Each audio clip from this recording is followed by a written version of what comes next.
एक बार फिर से आप सभी का स्वागत है विज्ञान क्लासेज में।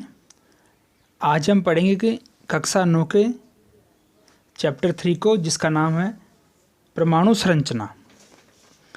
हमने पहले भाग में पढ़ लिए थे, परमाणु का इतिहास पढ़ा, इलेक्ट्रॉन की खोज पढ़ी, कैथोड एनोड, न्यूट्रॉन की खोज, प्रोटॉन की खोज, रदरफोर्ड का नियम, ये सब हमने पिछले भाग में पढ़ लिया था।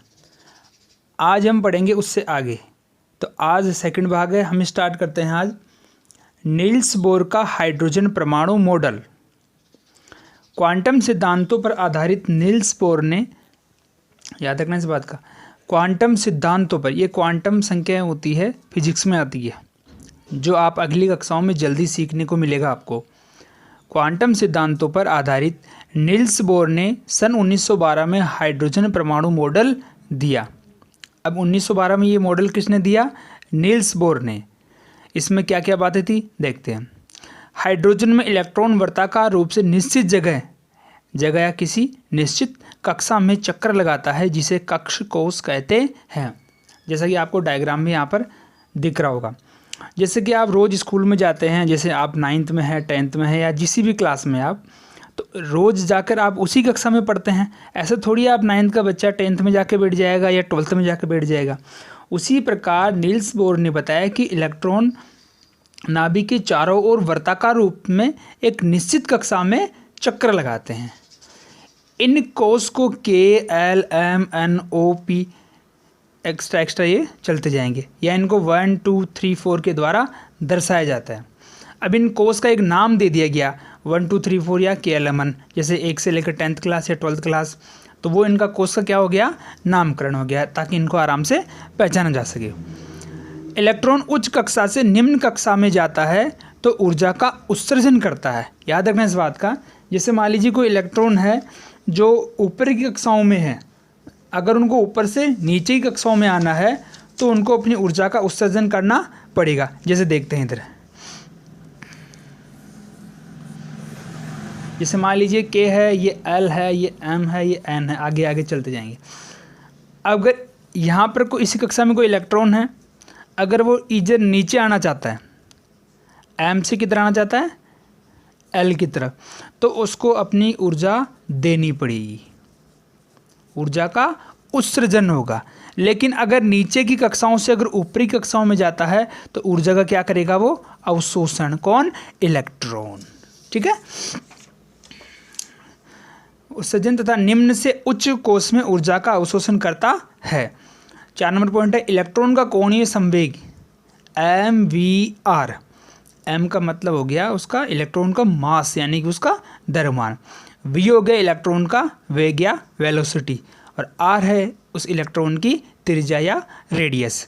जो H/2π है, इसके गुणज होता है। गुणज हमारे गणित में आता है, गुणज यानी मल्टीपल। H का मतलब यहाँ पर है प्लांक स्थिरांक। ठीक है। तो ये था आपका नील्स बोर का हाइड्रोजन परमाणु मॉडल। आगे है, देखते हैं अपन परमाणु का आकार। देखिए, कोई परमाणु है जिसका ये नाभिक है, नाभिक से लेकर उस परमाणु के बाह्यतम कोश, नाभिक से लेकर उस परमाणु के बाह्यतम कोश की जो बीच की दूरी है उसे हम त्रिज्या कहते हैं। हमने गणित में भी पढ़ा है कि कोई मान लीजिए कोई गोला है, ठीक है, जैसे ये कोई एक गोला है, ठीक है। अगर मुझे त्रिज्या, तो ये इतनी दूर की क्या होगी? इसकी त्रिज्या। और अगर इसी को मैं अगर पूरा बढ़ा दूंगा तो क्या हो जाएगा? उसका व्यास। ठीक है। तो हमें क्या चाहिए? यहाँ से लेकर यहाँ तक की दूरी। अगर यही बात अगर मैं परमाणु के लिए करूँ तो परमाणु के नाभिक से लेकर उसके बाह्यतम कोश के बीच की जो दूरी है उसे मैं क्या कहता हूँ? परमाणु त्रिज्या। ठीक है। परिभाषा देखते हैं इसकी। परमाणु के नाभिक से उसके बाह्यतम कोश की दूरी, ठीक है, परमाणु के नाभिक से उसके बाह्यतम कोश की दूरी परमाणु त्रिज्या कहलाती है। परंतु इस तरीके से इसे मापना असंभव है। क्यों नहीं है? क्योंकि इसका कारण यही है क्योंकि परमाणु अणुओं से या यौगिक से विलगित नहीं होता, उनसे आइसोलेटेड नहीं हो सकता है, उनसे अलग नहीं हो सकता। तो इसे हम निम्न प्रकार से माप सकते हैं। पहला है इसकी सहसंयोजक त्रिज्या। इसको उदाहरण से समझते हैं हम। सहसंयोजी त्रिज्या, जैसे इसी में देख लेते हैं अपन। मान लीजिए कोई एक परमाणु ये है और एक परमाणु ये है, इन दोनों के क्या है, नाभिक है। तो इनके मध्य कौन सा बॉन्ड है अभी यहाँ पर, कोवलेंट बॉन्ड, सह संयोजक। सह का मतलब साथ साथ दोनों संयोग कर रहे हैं। तो इस नाभिक से लेकर इस नाभिक के जो बीच की दूरी है, ठीक है, उसका 1/2 या उसका आधा इस परमाणु की त्रिज्या हो जाएगी और वही इस परमाणु की त्रिज्या हो जाएगी। जैसे मान लीजिए को अलग देखते हैं अपन। ये मान लीजिए क्लोरीन का नाभिक है, ये किसी दूसरे Cl परमाणु का नाभिक है। उन मध्य की दूरी होती है 198 एंगस्ट्रॉम। एक का मतलब क्या है यहाँ पर, 198 एंगस्ट्रॉम। अगर मुझे इनकी त्रिज्या निकालनी है, तो मैं इसे 198 में 2 का भाग लगाऊंगा तो मुझे पता लग जाएगा क्लोरीन परमाणु की त्रिज्या कितनी है, 99 एंगस्ट्रॉम। ठीक है, ध्यान रखना इस बात का।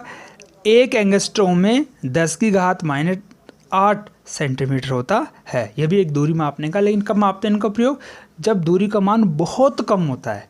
ठीक है, तो समझ में आ गई सहसंयोजी त्रिज्या। 2 परमाणु हैं, उनके जो नाभिक है अगर उनके मध्य कोवलेंट बॉन्ड या सहसंयोजी बॉन्ड बन रखा है तो उनके बीच की जो दूरी है उसका 1/2 भाग उसकी सहसंयोजी त्रिज्या कहलाती है। दूसरी धात्विक त्रिज्या, दोनों सेम है, लेकिन अगर यही बात अगर हम धातुओं के लिए करेंगे तो वो बात इधर भी लागू हो जाएगी। ठीक है, आगे देखते हैं अपन परमाणु द्रव्यमान। परमाणु द्रव्यमान को हम ए सिंबल के द्वारा दर्शाते हैं। तो परमाणु द्रव्यमान बराबर प्रोटॉन प्लस न्यूट्रॉन। ठीक है, ये दोनों कहाँ होते हैं, नाभिक में होते हैं। तो परमाणु का द्रव्यमान कहाँ स्थित होता है, उसके नाभिक में। याद रखना इस बात का, परमाणु का द्रव्यमान, क्योंकि हमने थोड़ी देर पहले हमने पढ़ा था पिछले वीडियो में, रदरफोर्ड ने प्रयोग बताया था अपना। तो देखिए परमाणु द्रव्यमान बराबर प्रोटॉनों की संख्या प्लस न्यूट्रॉनों की संख्या। न्यूक्लियन किसे कहते हैं, proton plus neutron P plus N को जब हम एक साथ जोड़ते हैं तो उसे हम कहते हैं न्यूक्लियन। अगर आपसे पूछे कि न्यूक्लियन किसे कहते हैं तो आप बता सकते हैं प्रोटॉन प्लस न्यूट्रॉन के सम्मिलित रूप को न्यूक्लियन कहते हैं। प्रोटॉन की संख्या को परमाणु क्रमांक भी कहते हैं, जिसे हम Z के द्वारा दर्शाते हैं और हम इसका अध्ययन पहले कर चुके हैं। ठीक है, तो दोबारा रिपीट कर रहा हूँ, प्रोटॉनों की संख्या को परमाणु क्रमांक Z भी कहते हैं। तो देखो हमने प्रोटॉन की जगह यहाँ पर क्या रख लिया, हमने यहाँ पर Z, और न्यूट्रॉन को हम क्या बोलते हैं, N। तो A बराबर Z प्लस N, ये हो गया अपना एक नया फॉर्मूला तैयार हो गया। A को हमने बोला परमाणु द्रव्यमान, Z को बोला हमने प्रोटॉनों की संख्या या परमाणु क्रमांक। वैसे हम Z को परमाणु क्रमांक ही कहते हैं, हाँ, मतलब इसका प्रोटॉनों की संख्या भी होता है। और N बराबर होता है न्यूट्रॉनों की संख्या। जैसे एक उदाहरण देखते हैं अपन, ऑक्सीजन का परमाणु द्रव्यमान कितना होता है, 16 AMU। AMU का मतलब है एटॉमिक मास यूनिट। ठीक है, जब इनको मापते हैं तो इसकी एक छोटी इकाई है AMU, जिसमें प्रोटॉनों की संख्या कितनी है, 8 है, और न्यूट्रॉनों की संख्या कितनी है, यहाँ पर 8 है। ठीक है, तो हमें इस बात को पता लग गया कि परमाणु द्रव्यमान निकालने के लिए हमें प्रोटॉनों की संख्या प्लस न्यूट्रॉनों की संख्या को जोड़ना होगा। प्रोटॉनों की संख्या को हम परमाणु क्रमांक भी कहते हैं। ठीक है, ये हो गया आपका परमाणु द्रव्यमान। आगे है अपना परमाणु भार। परमाणु भार क्या होता है, इसके देखो शुरुआती परिभाषा क्या थी, तत्व का परमाणु हाइड्रोजन के परमाणु से कितना गुना ज़्यादा भारी है वह परमाणु भार कहलाता है। यानी कि जब नई नई खोज स्टार्ट हुई थी उस समय लोग किसी भी एलिमेंट का जो परमाणु भार होता था उसे हाइड्रोजन के तराजू के साथ तोलते थे, यानी वो कितने हाइड्रोजन से कितना गुना भारी है वही उसका परमाणु भार कहलाएगा। लेकिन जब धीरे धीरे डेवलपमेंट बढ़ता गया तो लोगों ने हाइड्रोजन को हटा दिया और वहाँ पर कार्बन 12 का इस्तेमाल करने शुरू कर दिया। तो आधुनिक परिभाषा जो इम्पोर्टेंट भी है, जो 1961 में दी गई थी कार्बन 12 के अनुसार, तत्व का परमाणु भार बराबर होता है तत्व के एक परमाणु का भार बटा, देखो उसमें भाग किसका लगाना है, याद रखना इस फॉर्मूले का, ये फॉर्मूला है परमाणु भार निकालने का। कार्बन 12 के 1/12वें भाग का भार का आपको इसमें भाग दे देना है। जैसे मान लीजिए कोई तत्व है जिसका आपको भार निकालना है, तो आपको पहले उसके एक परमाणु को भार पता करना है, उसमें से आपको कार्बन 12 के 1/12वें भाग का इसमें भाग दे देना है। उससे हमें उस पूरे तत्व का परमाणु भार पता लग जाएगा। जैसा कि आप लोगों को एक सारणी भी यहाँ पर दिखाई दे रही होगी, और उस सारणी को आपको याद करना है। उसमें आपको 1 से लेकर 9 तक दिखाई दे रहे हैं।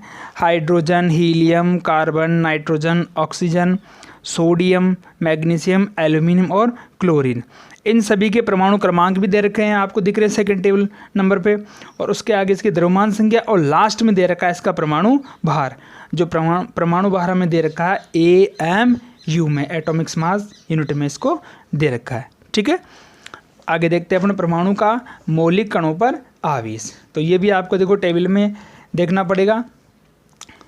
आगे टेबल देखो, इसमें आपको इलेक्ट्रॉन दिख रहा है, प्रोटॉन दिख रहा है और न्यूट्रॉन दिख रहा है, तीनों दिख रहे हैं। इनके चिन्ह देखिए आप, E for electron, P for proton और N फॉर न्यूट्रॉन। जैसे मैं आपको इधर दिखा देता हूँ, अलग से दिखा देता हूँ। ये लीजिए आप, इधर देख लीजिए, इसमें देख लीजिए आप। जैसे इलेक्ट्रॉन है, इसका सिंबल E है, इस पर आवेश होता है ऋणावेश, इसकी प्रकृति है, ऋणावेश प्रकृति है। आवेश का मान होता है इसके ऊपर 1.6 10⁻⁻19 कूलाम। इकाई इसकी माइनस में 1 होती है। भार यानी इसका द्रव्यमान अगर AMU में लेंगे तो इतना है, और इसी को अगर आप किलोग्राम में लेंगे तो ये इतना हो जाएगा। ठीक है, इसी प्रकार ये प्रोटॉन का है और ये न्यूट्रॉन का। ये टेबल आपको भैया याद करनी होगी, ज़्यादा भी नहीं तो कम से कम आप इतना तो याद रखना है आपको। इनके सिंबल याद कर लेने हैं, प्रकृति याद कर लेनी है, इनके ऊपर आवेश, और इकाई तो आप सबको पता ही है। इलेक्ट्रॉन की -1 हो जाएगी और इसकी +1 है। न्यूट्रॉन के ऊपर कोई चार्ज नहीं होता है। ठीक है, अब हम पढ़ते हैं अवोगाद्रो संख्या। अवोगाद्रो संख्या, जैसे कि अपन इसको थोड़ा समझने से पहले हमें मोल का पता होना चाहिए कि मोल क्या है। मोल और कुछ नहीं है, यह भी मापने की एक इकाई है। जैसे अपन देखते हैं, मान लीजिए 2H2 + O2 मिलकर 2H2O का निर्माण कर रहे हैं। तो अगर मुझे यहाँ पर अणुओं की संख्या ज्ञात करनी होगी तो कैसे ज्ञात करूँगा?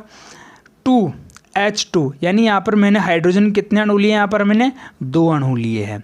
यहाँ पर मैंने ऑक्सीजन का कितना लिया? यहाँ पर 1 लिया है, और टोटल मुझे क्या प्राप्त हो रहा है? यहाँ पर 2 अणु। आप इस संख्या को मत जोड़ना, क्योंकि यहाँ पर क्या कर रहे हैं? रासायनिक क्रिया कर रहे हैं।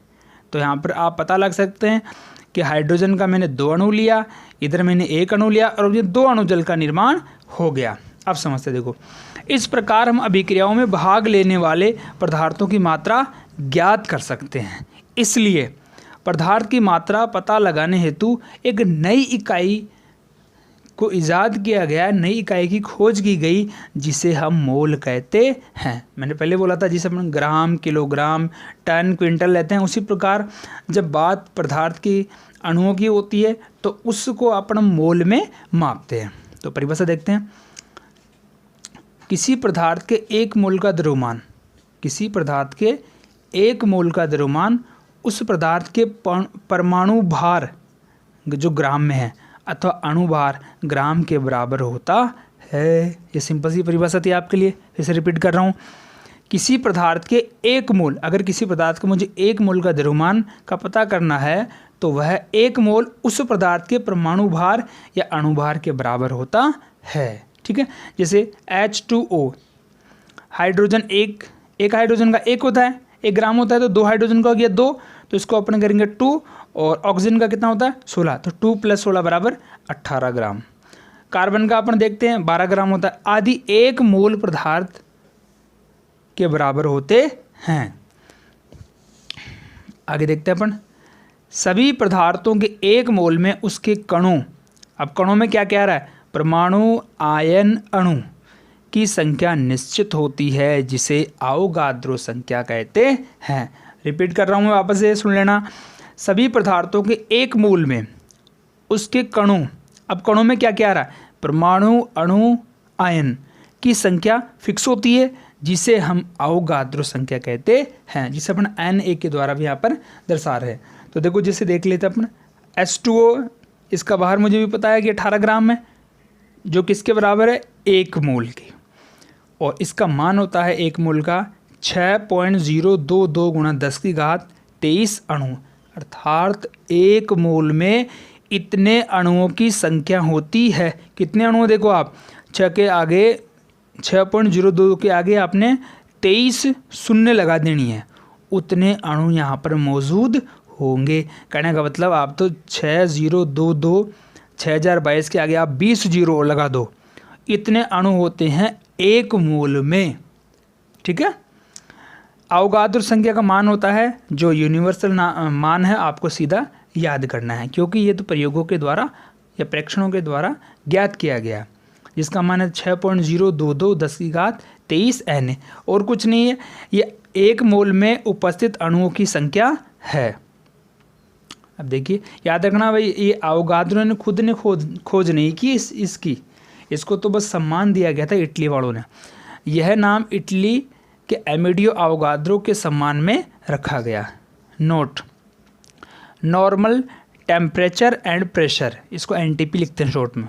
सामान्य ताप व दाब पर पदार्थ के एक मोल का आयतन 22.4 लीटर होता है। ये भी आपको याद कर लेना है कि नॉर्मल टेम्परेचर यानी एनटीपी पर पदार्थ के एक मोल का आयतन होता है 22.4 लीटर होता है। तो कुल मिला के अवोगाद्रो संख्या से आपने यही सीखा कि सर ये एक मोल में उपस्थित अणुओं की संख्या को रिप्रेजेंट करता है। आगे परमाणु की स्थिति। ठीक है, तो देखो, कक्षाओं में इलेक्ट्रॉन की संख्या अगर आपको ज्ञात करनी है तो उसका सूत्र होता है 2n²। याद रखना, आपको किस कक्षा में कितने इलेक्ट्रॉन बैठे हुए हैं जो नाभिक की चारों ओर चक्कर लगा रहे हैं, उनकी संख्या को ज्ञात करने का सूत्र है 2n² से ज्ञात कर सकते हैं, जहाँ पर n बराबर है कक्ष की संख्या।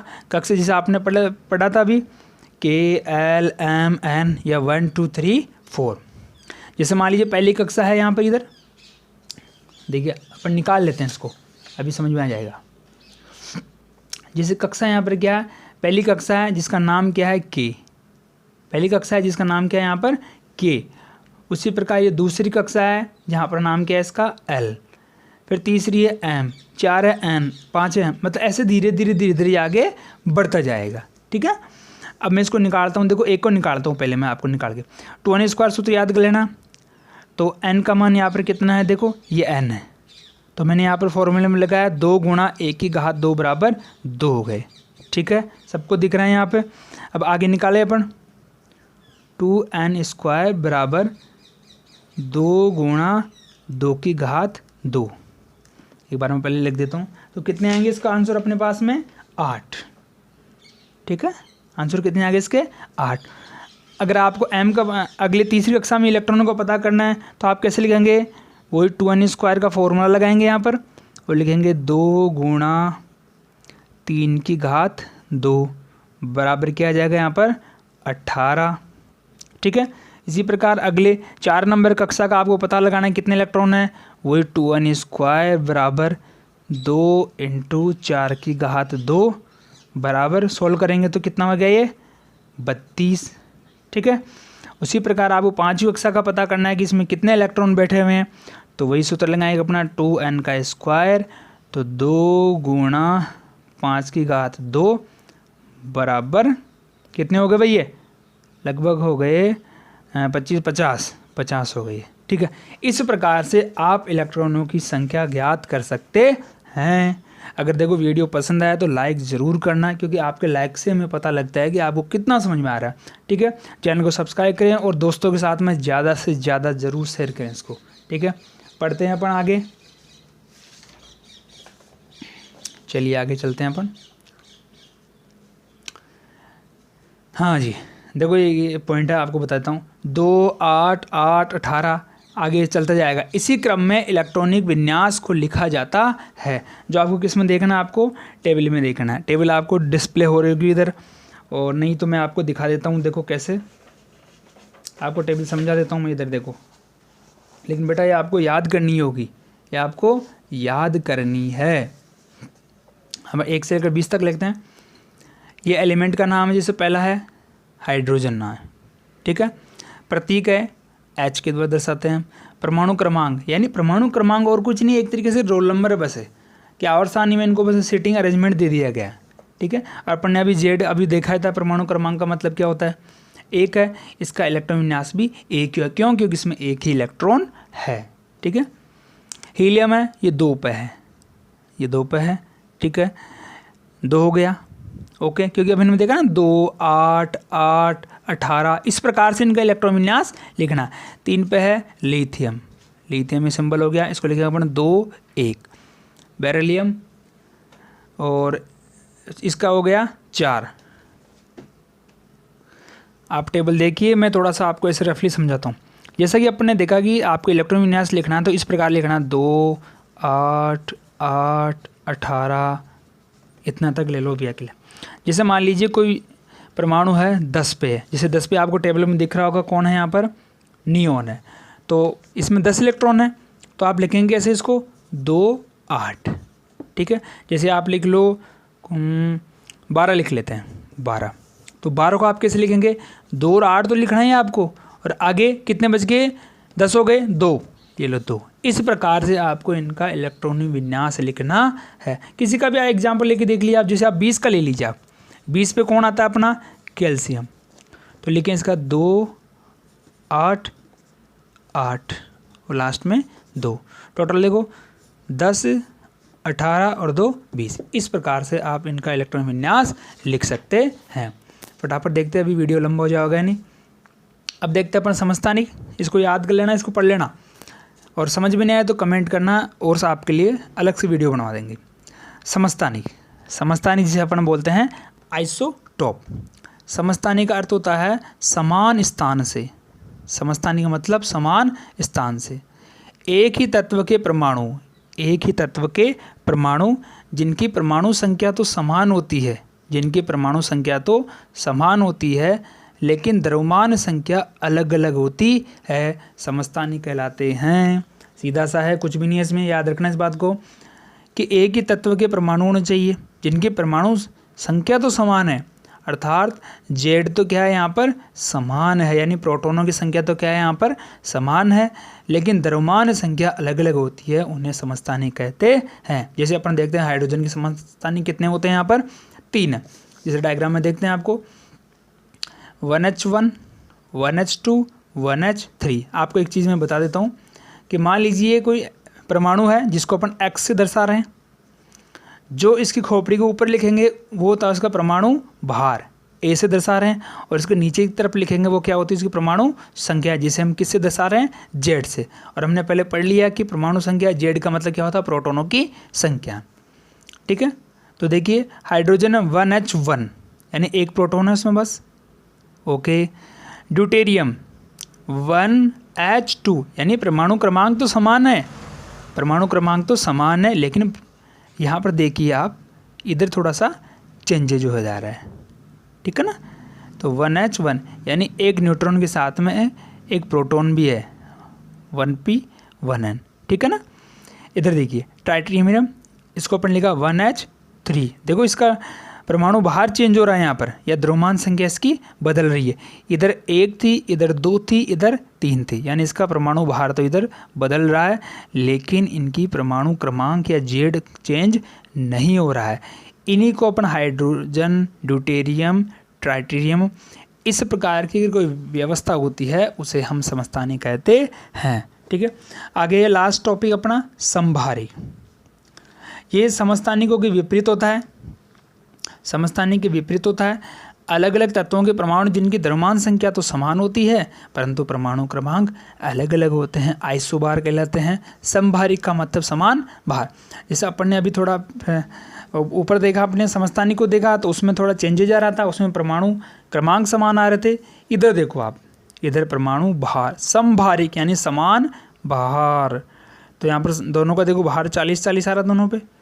ये कैल्शियम है, ये ऑर्गन है, लेकिन इनके परमाणु क्रमांक अलग अलग है। कैल्शियम 20 पे आता है और ऑर्गन कितने पे आता है, 18। तो ऐसी कोई कंडीशन होगी तो इनको कहेंगे अपन समभारिक तत्व है, ठीक है। अब इसमें थोड़े बहुत न्यूमेरिकल बच गए हैं। अगर आपको न्यूमेरिकल पढ़ना है तो कमेंट करके बताइएगा। आपके न्यूमेरिकल के लिए 4-5 न्यूमेरिकल हैं जो अपने अवगाद्रो संख्या से रिलेटेड हैं, अणुओं की संख्या निकालने से रिलेटेड है, वो आपके लिए जल्दी अवेलेबल करवा देंगे। अगर वीडियो पसंद आए तो प्लीज़ इसको लाइक ज़रूर करना, चैनल को सब्सक्राइब कीजिए और अपने दोस्तों के साथ में अधिक से अधिक शेयर कीजिए। वीडियो देखने के लिए आपका बहुत बहुत धन्यवाद। आज के लिए इतना ही।